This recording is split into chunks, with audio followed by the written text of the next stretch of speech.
Ini nama Andika Anggraini. Ini dia divonis 12 tahun. Sebelum putus itu sudah melarikan diri, dan putusnya tahun 2019. Dia kabur itu Agustus 19 juga. Sampai sekarang kita temukan, dan kemungkinan ini pesawat sore ini nanti akan diberangkatkan menuju ke Palembang, kemudian ke Banjarmasin. Itu yang bisa saya sampaikan. Cuma dalam kesempatan ini saya mau menghimbau kepada para DPO supaya segera menyerahkan diri saja, karena tidak ada gunanya hanya buang-buang waktu dalam pengasingan persembunyiannya. Oh, nanti juga akan tertangkap, cepat atau lambat pasti akan tertangkap. Itu karena kita juga harus melaksanakan tugas kita untuk mengeksekusi. Itu yang bisa saya sampaikan. Jadi untuk rekan-rekan wartawan mungkin bisa juga menghimbau kepada para DPO supaya kooperatif, gitu ya. Karena negara kita adalah negara hukum, yang mau tidak mau kita juga harus menegakkan hukum, di mana kita selaku penegak hukum wajib untuk melaksanakan tugasnya. Pak, tadi malam diamankan yang bersangkutan berada di rumah itu bersama siapa, dan apakah ada perlawanan, Pak? Kebetulan pada saat itu bersama dengan anaknya usia sekitar 10 tahun ya, tidak ada perlawanan sama sekali, karena yang bersangkutan juga seorang wanita, dan yang menangkap juga kebetulan pria, jadi tidak mungkin ada perlawanan. Tidak ada perdebatan gitu ya, Pak ya? Proses pelarian ini seperti apa? Tahan atau gimana? Ditahan pasti. Kaburnya dari mana Pak maksudnya? Iya, pada saat itu kalau tidak salah itu dalam keadaan sakit ya, dibantar hingga kabur. Maksudnya itu kan sidang udah divonis 12 tahun, Pak. Sebelum putus. Sebelum putus. Berarti udah sidang kan, Pak? Iya, sedang berjalan persidangan, dia melarikan diri. Berarti lagi sidang proses Saat itu persidangan. statusnya Jadi sehingga persidangannya itu karena dia kabur, ya kan? Jadi sidangnya secara in absentia karena sudah berjalan. Masih kaburnya itu pas saat Masih di ruang dalam, sidang bukan? atau di rumah sakit atau di ruang Iya, sedang di tahanan? luar. Di luar. Bukan dalam ini. Pak, selama di Batam, menurut pengakuan ibu ini, yang terpidana ini kerja sebagai apa, Pak? Ya kalau itu kan urusan pribadinya lah, kita juga tidak terlalu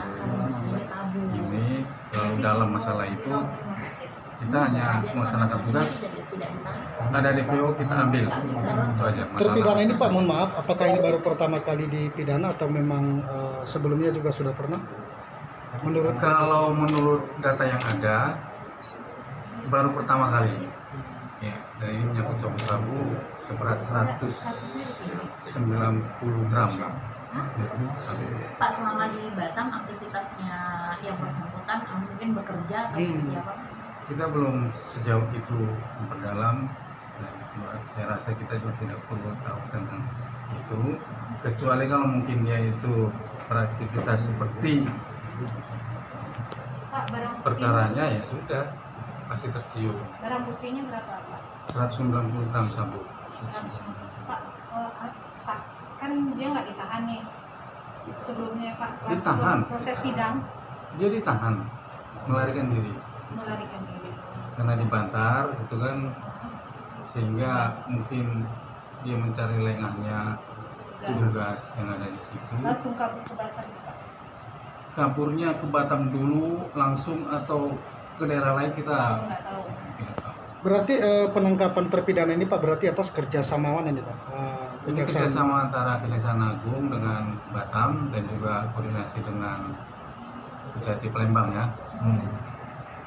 Pak, berapa lama melakukan pengintaian terhadap terpidana? Kalau masalah pengintaian itu untung-untungan, ya, karena kita kan melihat situasi. Begitu terindikasi yang bersangkutan ada di suatu tempat, kita baca situasi, bisa diambil, kita akan ambil langsung. Tetapi apabila kita membaca ada kendala, kita akan ulur dulu cari waktu yang tepat. Berarti 1 minggu setelah informasi mungkin langsung Tadi Bapak sebutkan himbauan terhadap DPO ya. Untuk di Kota Batam itu berapa jumlah semua Pak DPO kita yang di Kejari Batam? Yang di Kejari Batam satu yang saya tahu saat ini Kasus apa Pak? Maaf. itu kasus pelayaran.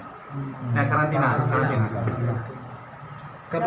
Kaburnya dia kapan itu Pak? Karena karantina itu kan ancamannya tidak bisa ditahan dari pasal 21 sehingga tidak dilakukan penahanan. Kemudian pada saat putus tidak bisa dieksekusi. Tetapi itu pun cepat atau lambat pasti akan kita temukan. Itu tetap dieksekusi juga. Tetap wajib. Oke. Tapi yang pasti sekarang itu terdakwa itu kita tahan. Ya. Tersangka maupun terdakwanya kita tahan sehingga untuk kemungkinan DPO itu sepanjang pengawalan yang bersangkutan dalam tahanan itu prosesnya dilalui dengan baik, saya rasa kecil kemungkinan untuk melarikan diri. Mungkin untuk yang kasus korupsi Pak, mungkin apa himbauan Pak kepada para ASN ini? Apalagi ini kan momen pilkada Pak. Ini di luar konteks dari Pak. Ya, kepada ASN saya rasa sih semua kita harus bekerja sebagaimana mestinya sesuai dengan tupoksi kita masing-masing secara bertanggung jawab. Dan kita harus mengingat bahwa kita bekerja untuk negara, oleh karena itu janganlah sekali-sekali merugikan negara.